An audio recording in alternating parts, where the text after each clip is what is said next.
সময়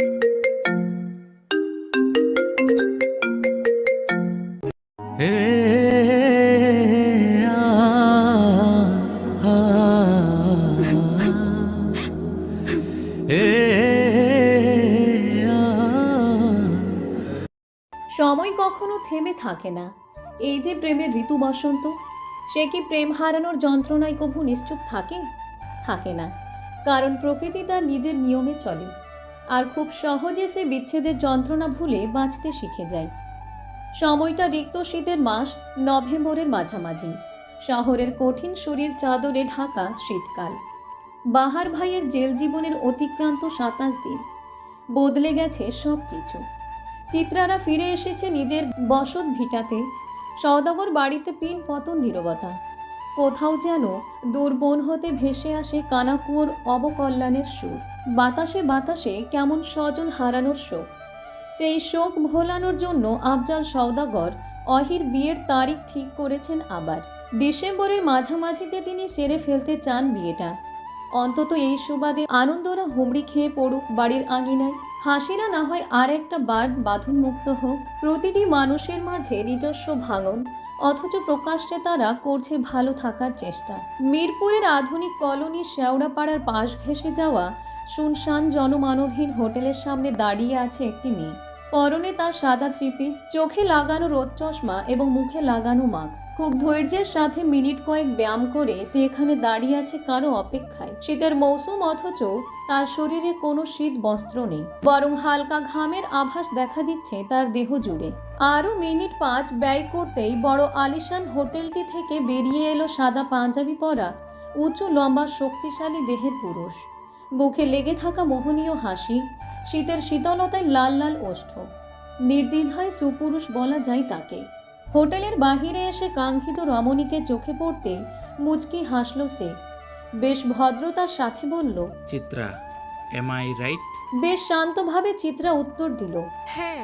ভদ্র লোকটি পাঞ্জাবির হাতা গুটিয়ে নিতে নিতে বলল, খুব ভুল না করলে আপনি বর্তমান সময়ে জেল কাটা আসামি বাহারের প্রেমিকা, তাই না? চিত্রার কোমল মুখমণ্ডল শক্ত হলো। কর্কশ কণ্ঠে বলল, না, শুভাকাঙ্ক্ষী। চিত্রার উত্তরে বেশ দানবীয় এক হাসি দিল লোকটা। কোমরে 2 হাত রেখে গা জ্বালানো হাসি দিয়েই বলল, হয় হয়, এমনই হয়। প্রেমিকের কঠোর সময়ে প্রেমিকারা তাদের পরিচয় দিতে চায় না।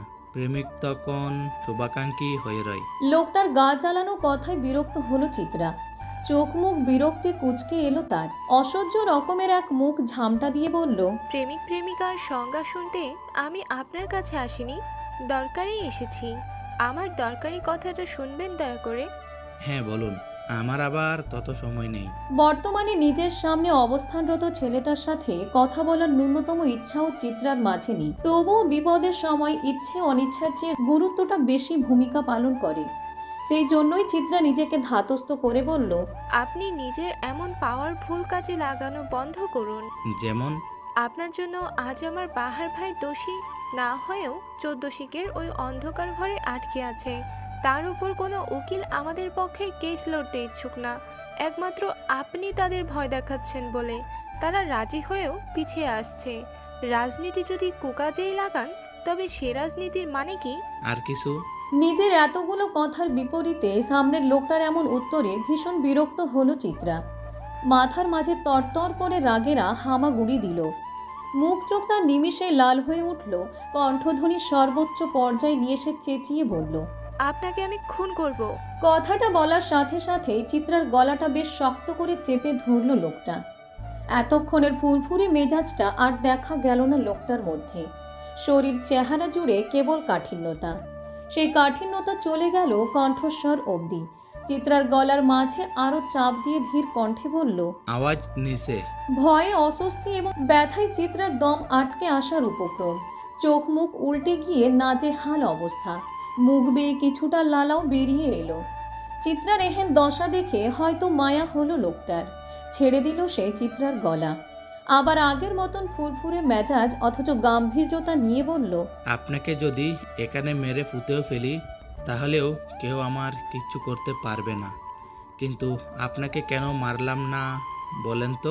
কাশতে কাশতে চিত্রার অবস্থা নাজেহাল, কিন্তু লোকটার কথা শোনার জন্য তাকালো লোকটার মুখমণ্ডলে। চেহারার মাঝে উত্তরের আকাঙ্ক্ষা। লোকটা নিজের রোদ চশমাটা পড়তে পড়তে কিঞ্চিত ঠাট্টা করে বলল, আপনাকে আমার ভালো লেগেছে।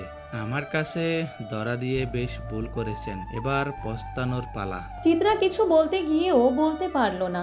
তন্মধ্যে বিশাল কালো গাড়িটা দিয়ে লোকটা চলে গেল দৃষ্টির সীমানার বাহিরে। চিত্রা কেবল চেয়ে চেয়ে দেখল, এখানে আসাটা যে তার চরম ভুল হয়েছে তা সে মিনিটের মাঝে উপলব্ধি করতে পারল, কিন্তু হয়তো উপলব্ধি করতে বড্ড দেরি করে ফেলেছে। সারাদিন উকিলদের দরজায় দরজায় ঘুরে হতাশ চিত্রা বিরস মুখে বাড়ি ফিরল। ড্রয়িং রুমে তখন সওদাগর বাড়ির সকলেই প্রায় উপস্থিত। ক্লান্তিতে ভেঙে পড়া চিত্রাকে দেখতেই মুনিয়া বেগম নিজের হাতে চায়ের ট্রেটা টেবিলে রেখে ছুটে এলেন। মেয়ের বাহু জড়িয়ে ধরে উৎকণ্ঠিত হয়ে জিজ্ঞেস করলেন, কোথায় ছিলিস আজ? শরীরটার কি অবস্থা করেছিস, দেখেছিস? চিত্রা নিষ্প্রাণ দৃষ্টিতে মায়ের দিকে তাকালো, হতাশ স্বরে বলল, ভালো উকিলের খোঁজ করতে গিয়েছিলাম আম্মু। বাহার ভাইটার যে ওখানে থাকতে কষ্ট হচ্ছে। মুনিয়া বেগম করুণ দৃষ্টিতে তাকালেন মেয়ের পানে, সান্ত্বনা দিয়ে বললেন, এভাবে ভেঙে পড়লে তো হবে না। তোমার বাহার ভাইকে আমরা ফিরিয়ে আনবই। আমিও আমার কলিগদের সাথে কথা বলেছি ভালো উকিলের খোঁজ পাওয়ার জন্য। তুমি চিন্তা করো না, সব ভালো হবে। সত্যি যদি সবটা ভালো হতো। কথাটা বলার পরপর বেরিয়ে এলো বিষণ্ণ দীর্ঘশ্বাস। আফজাল সওদাগর তখন সোফায় বসে কোনো গভীর ভাবনায় মগ্ন হয়ে ঝিমুচ্ছিলেন। চিত্রার কথা তার কর্ণগোচর হতেই চোখ মেলে তাকালেন, ক্ষীণস্বরে বললেন, আমিও করেছিলাম উকিলের খোঁজ, কিন্তু কেউ রাজি হচ্ছে না। নুরুল সওদাগরের কথা থামতেই রান্নাঘর থেকে বেরিয়ে এলেন রোজা সওদাগর। খ্যাক খ্যাক করে বললেন, কেন কেন আপনাকে কেন ওই ছেলের জন্য উকিল খুঁজতে হবে?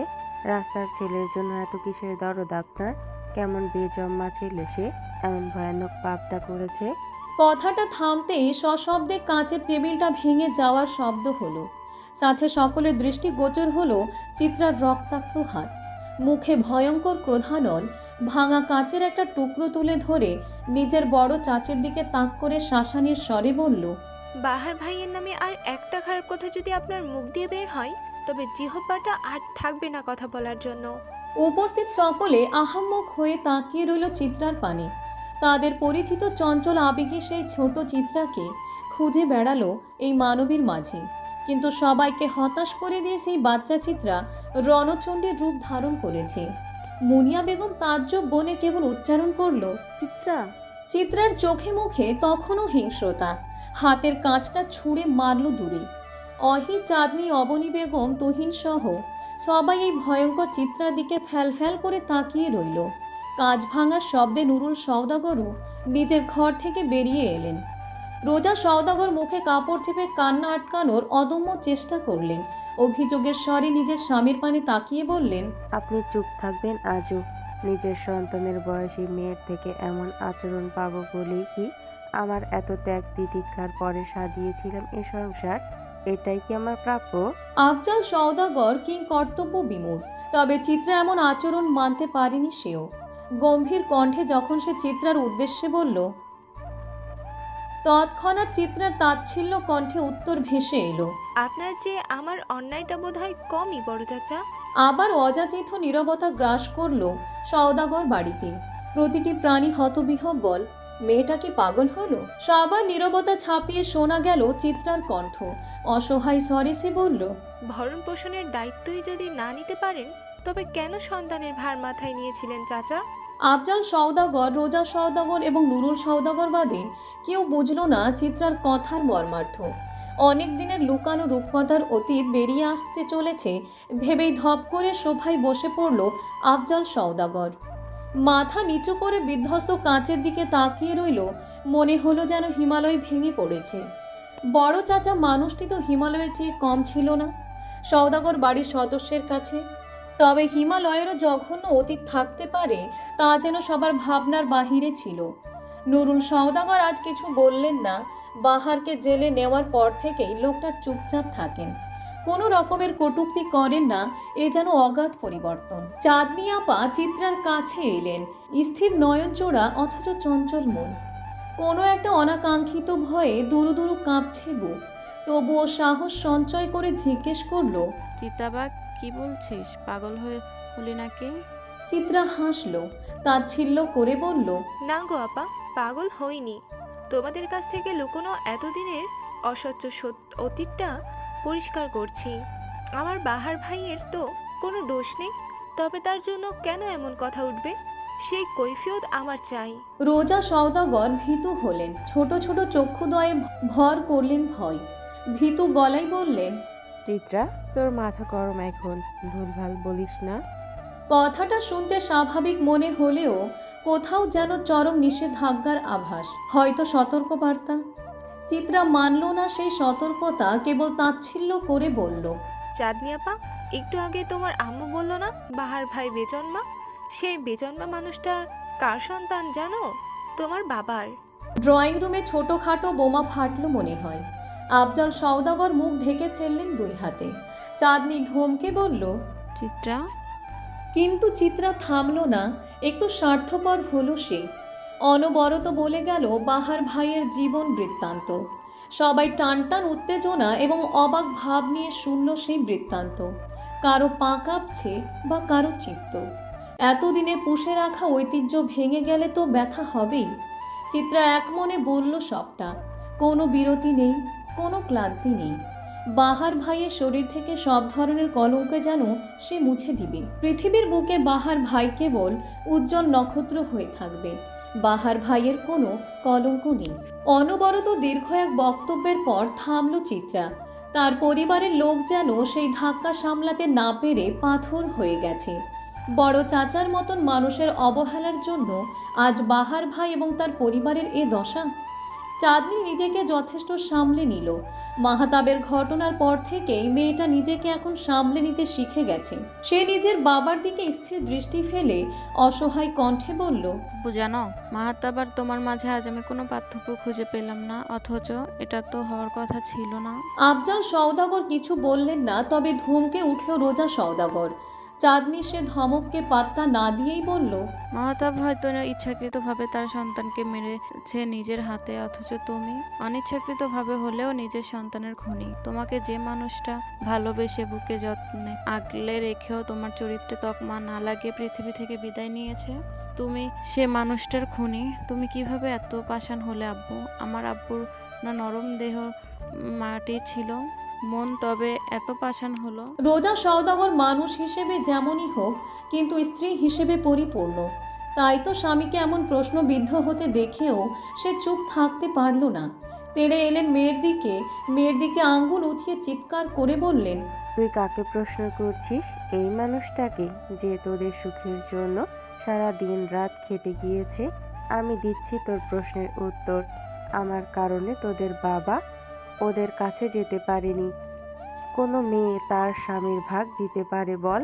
আমিও পারিনি তাই স্বামীর ভাগ দিতে। যখন জানলাম আমার স্বামী বাইরে ঘর করছে, মানতে পারিনি তখন, তবুও চুপ ছিলাম নিজের অক্ষমতার জন্য। বিবাহিত জীবনে একটা সন্তানের মুখ দেখাতে পারিনি। আমার কি জোর খাটানো সাজে? কিন্তু যখন তুই হলি, তখনই পেয়ে গেলাম তোর বাবাকে আটকানোর অস্ত্র। আমি জানতাম বাহারের মা যে প্রসব ব্যথায় কাতরাচ্ছিল, কিন্তু আমি বলিনি। তুই স্বামীর ভাগ দিতে পারতি বল? সেই ছোট বয়সে এ সংসারে হাল ধরেছি। সংসারের বেড়াকলে পড়ে ধীরে ধীরে ননির পুতুল থেকে কাঠের পুতুল হয়েছি। কিন্তু এ সংসার আমাকে কি দিল বল? স্বামীটাও শেষ অবধি বাহিরের সংসার পাতলো। মানতে পারতি তোরা? তোর দাদির অত্যাচার সহ্য করতাম সন্তান নেই বলে, পাড়া প্রতিবেশীর কটু কথা। কিন্তু দিন শেষে যদি তোর বাবা অন্তত আমার সাথে থাকতেন, তাহলে আমার আফসোস পোড়াতো।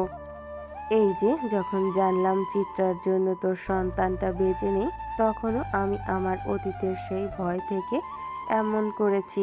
আমি তো জানতাম আমার হাসি খুশি সংসারের ভেতরের খবর। ভয় হচ্ছিল এই ভেবে যে আমার মতো না তোরও আবার এমনভাবে পড়তে হয়। আমিও তো দিন শেষে মানুষ, কষ্ট আমারও তো হয়। কিন্তু ওই যে কথায় আছে না, প্রকৃতি ছাড় দেয় কিন্তু ছেড়ে দেয় না।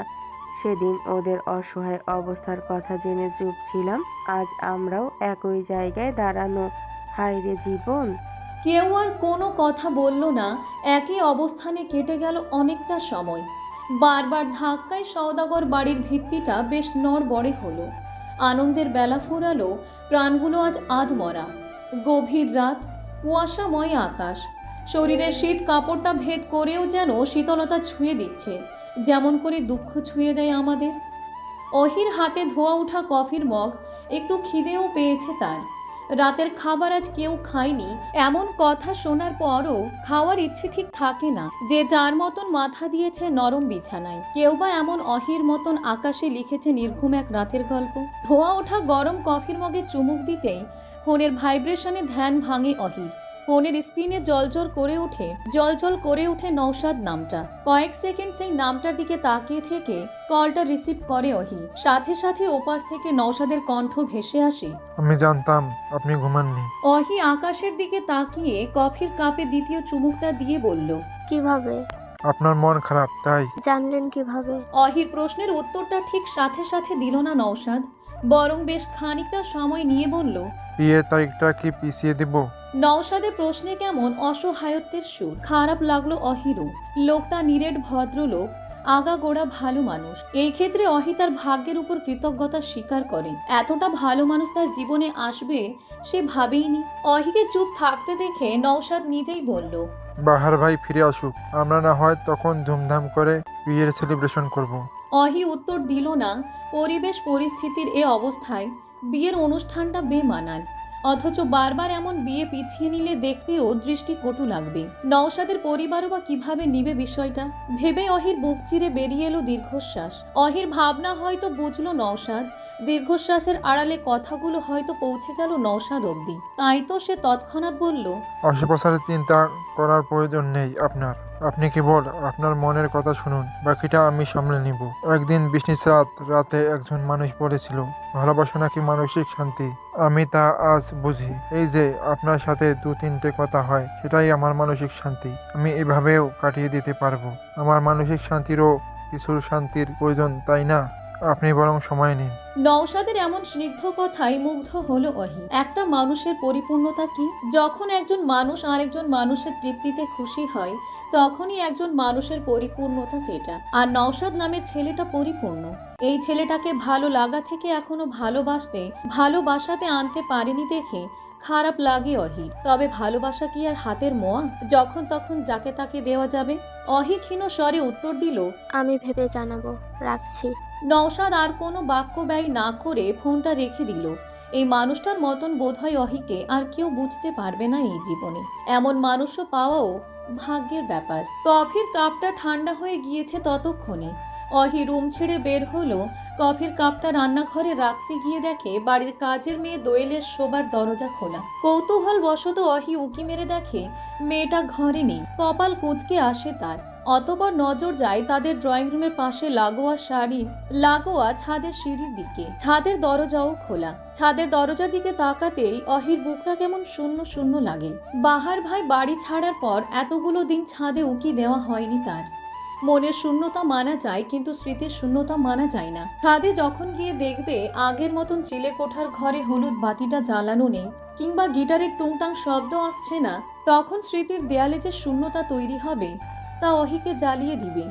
কিন্তু আজ এতদিন পর গুটি গুটি পায়ে ছাদের দিকে এগিয়ে গেল অহি।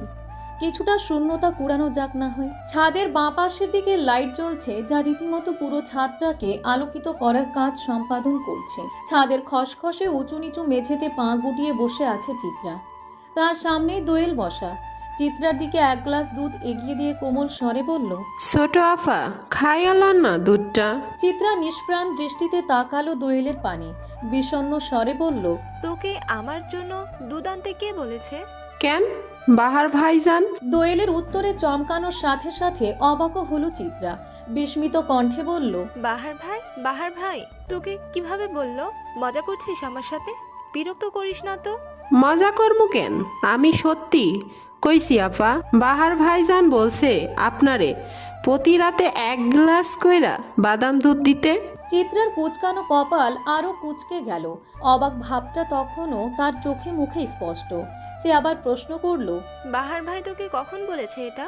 আজই বলছে আপনি তো 2 দিন ধরে জ্বরের লাইগা দেখা করতে যাইতে পারেন নাই, তাই আজ বাজার করার নাম দিয়া আমি গেলাম।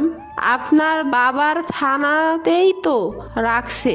আমি যখন গেছি তখন চাচা থানায় ছিল না। জানেন আফা, বাহার ভাইজানের লগে দেখা করার লইগা ওই পুলিশ হাবিলদারে আমার 500 টাকা দেওয়া লাগছে। বাহার ভাইজান তো আমারে দেখাই আপনার কথা জিজ্ঞাসা করছে। আমি যখন কইলাম আপনি অসুস্থ, তখন আমারে কইছিল আপনারে যেন প্রতি রাতে বাদাম দুধ খাইতে দেই। 16 বছরে কিশোর দোয়েলের কথা শুনে অবাক হলো চিত্রা। এতটুকু একটা মেয়েও কিনা বাহার ভাইকে দেখতে 500 টাকা খরচ করেছে। চিত্রা ক্ষীণ হাসলো, কোমল কণ্ঠে বলল, তুই এতখানি টাকা খরচ করতে কেন গেলি? কই পেলি এত টাকা? চিত্রার কথায় চোখ বড় বড় করলো দোয়েল। তার যে পছন্দ হলো না কথাটা তার চোখে মুখে ফুটে উঠল। সে মুখ বাঁকিয়ে বলল, আল্লাহ, যাবো না কেন? ভাইজান কত ভালা মানুষ, তারে দেখার লাগা আমি 500 কেন এর বেশিও দিতে রাজি। আমার ওষুধ কেনার লইগা যে টাকা রাখছিলাম সেইখান থেকেই দিছি। আম্মা এই মাসে একটা ওষুধ নাহা কম খাইলো। জানেন আফা, ভাইজান প্রায় আমাদের 2-3 হাজার কইরা টাকা দিত আমার ওষুধ কেনার লইগা। আর খালি কইতো, দোয়েল দেখিস আম্মারে, মনে রাখিস তোর বড় সম্পদ ওই মানুষটা। তখন তো বুঝতাম না ভাইজান কেন এমন কইতো, কিন্তু আজ তো বুঝলাম মানুষটার মনে কি কত কষ্ট ছিল।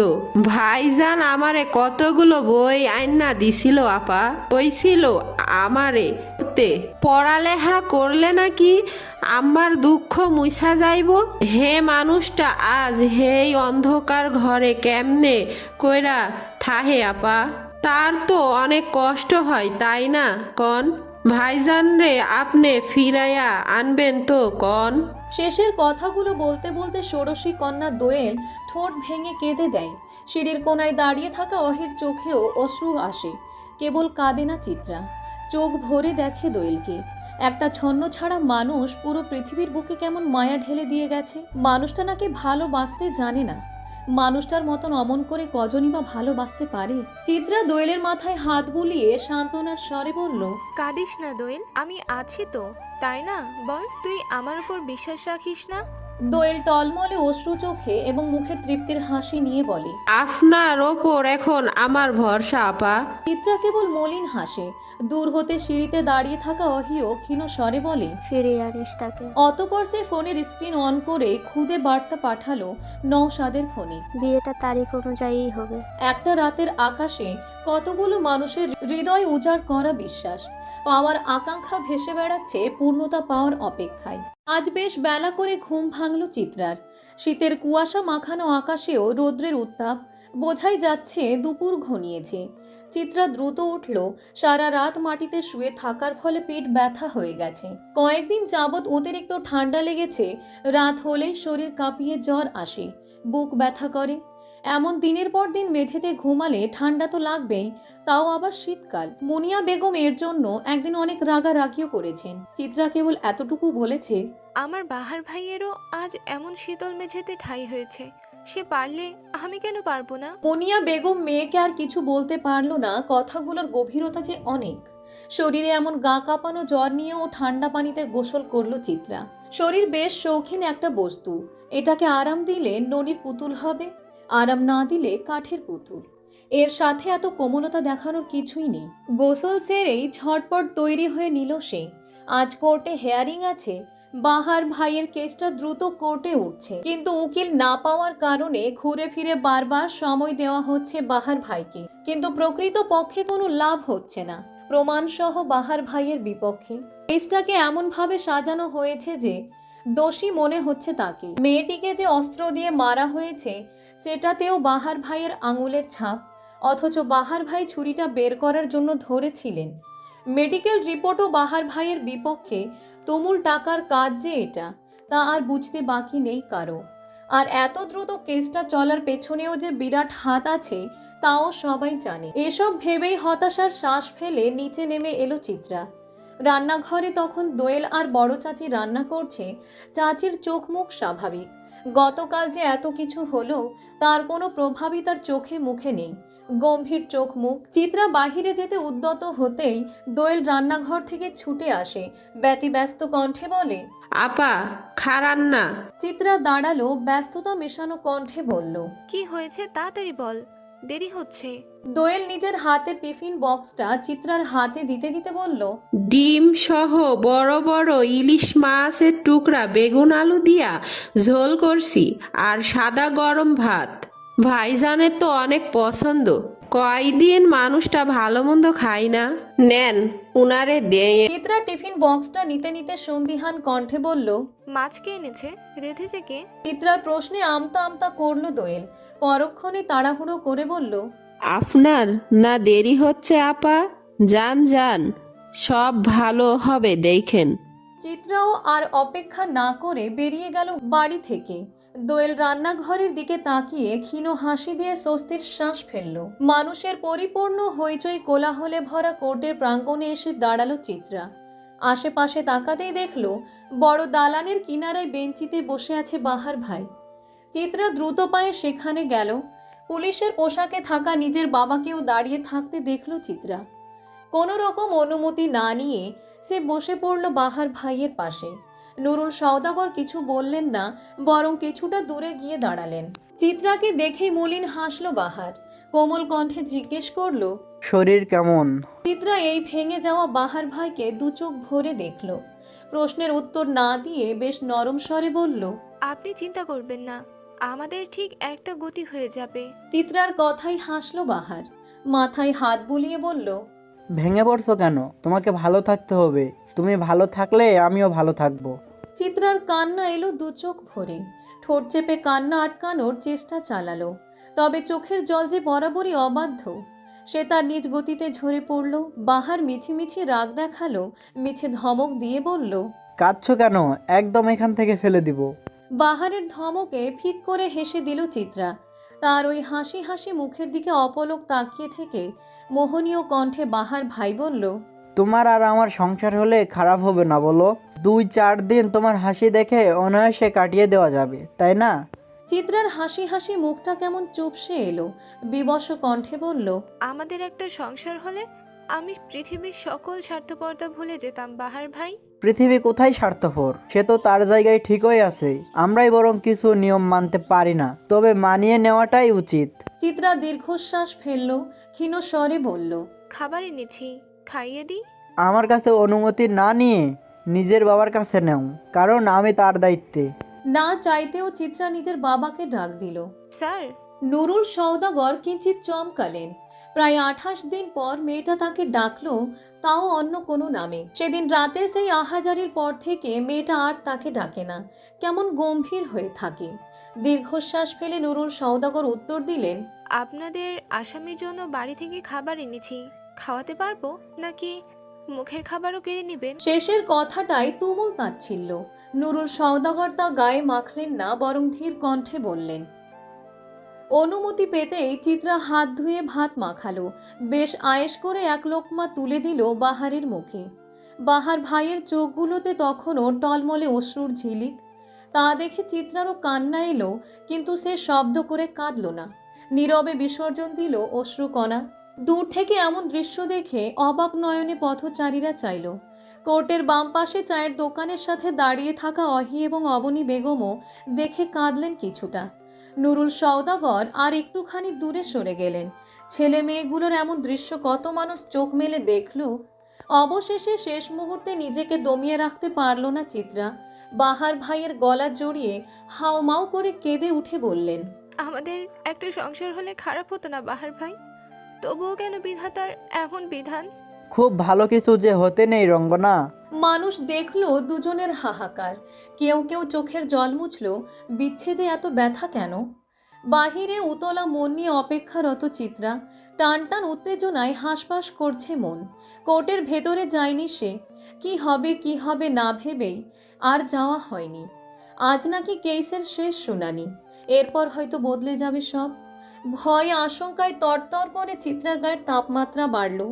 অস্থির পায়ে পায়চারি করল সে। তন্মধ্যেই কোর্ট থেকে অহিয়াপা ছোট চাচি বেরিয়ে এলেন। চিত্রার হৃৎপিণ্ডের গতি যেন আকাশ ছুঁয়েছে, হাত পা কাঁপছে তার। তবুও সে কোনো মতে ছুটে গেল তাদের দিকে। অস্থির চিত্তে অনবরত প্রশ্ন করল, কি হয়েছে ওহিয়াপা? চাচি কি বললো ওখানে? আরেকটু কি সময় দিয়েছে আমাদের? ভালো কিছু কি হয়েছে? অহি আপা এবং চাচির মুখ থমথমে। অবনী বেগম চিত্রাকে এক হাতে জড়িয়ে ধরে উৎকণ্ঠিত গলায় বলল, আল্লাহ, তোমার তো শরীরে অনেক জ্বর, বাড়ি চলো তাড়াতাড়ি। চিত্রা বিরক্ত হলো, বেশ উচ্চস্বরে বলল, ভেতরে কি হয়েছে চাচি, বলুন না। ডিসেম্বরের 20 তারিখ বাহার ভাইয়ের ফাঁসি। চিত্রা যেন কিছুটা সময়ের জন্য থমকে গেল। কণ্ঠধ্বনিতে আটকে গেল শব্দরা।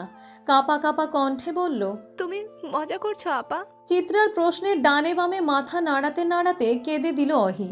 চিত্রা অনবরত পাগলের মতন ডানে বামে মাথা নাড়াতে নাড়াতে বলল, না না, আমার বাহার ভাইয়ের সাথে আমার অনেকগুলো বছর বাঁচা বাকি। না আপা, তুমি কি বলছো? এটা এটা কি বললে তুমি? অশান্ত চিত্রাকে সামলানোর আগে কোর্ট থেকে বেরিয়ে এলো বাহার ভাই। দু হাত মেলে ধরে ডাক দিল, রঙ্গনা। চিত্রা চঞ্চল দৃষ্টিতে তাকালো বাহার ভাইয়ের পানে। বাহার ভাইয়ের হাতের দিকে তাকিয়ে ছুটে গেল সেদিকে। কিন্তু যেই মুহূর্তে সে বাহার ভাইয়ের বুক পাঁজরে মুখ লুকাবে, ঠিক সেই মুহূর্তে হাত গুটিয়ে নিল বাহার। মুচকি হেসে বলল, এই বুকে যে তোমায় ঠাঁই পেতে দিল না পৃথিবী, পরজন্মে না হয় লুটিও হেতাই। চিত্রা হাউমাউ করে কেঁদে উঠল, বাঁধ ভাঙল কান্নার। চিৎকার করে কাঁদতে কাঁদতে বলল, এটা তো হওয়ার কথা ছিল না বাহার ভাই, কথা ছিল না। আপনি কথা ভাঙছেন কেন? এটা তো কথা ছিল না। বাহার ভাই অশান্ত চিত্রাকে দেখল। ততক্ষণে সেই মানুষটার চোখের কোণ ঘেঁষে গড়িয়ে পড়ছে অশ্রু। মুখে লেপ্টে আছে মায়াবী হাসি। মোহনীয় কণ্ঠে সে বলল, ভেঙে পড়লে হবে বলো? তোমার তো এখন অনেক দায়িত্ব। আর ভাইয়ের অসম্পন্ন কাজগুলো পূরণ করবে না? তোমার বাবার কাছে নূপুর জোড়া গচ্ছিত আছে। যেদিন আমাকে পৃথিবী ছাড়ার হুকুম দিয়েছে, সেদিন না হয় সেই নূপুর জোড়া আমার বোনের কবরে রেখে দিয়ে এসো। রাখবে না বলো? চিত্রা জোর করে নিজের মাথাটা চেপে ধরল বাহার ভাইয়ের বুকে। অভিযোগের স্বরে বলল, ও বাহার ভাই, বাহার ভাই, এমন করছেন কেন? আপনি জানেন না অষ্টাদশী আপনাকে ছাড়া থাকতে পারে না?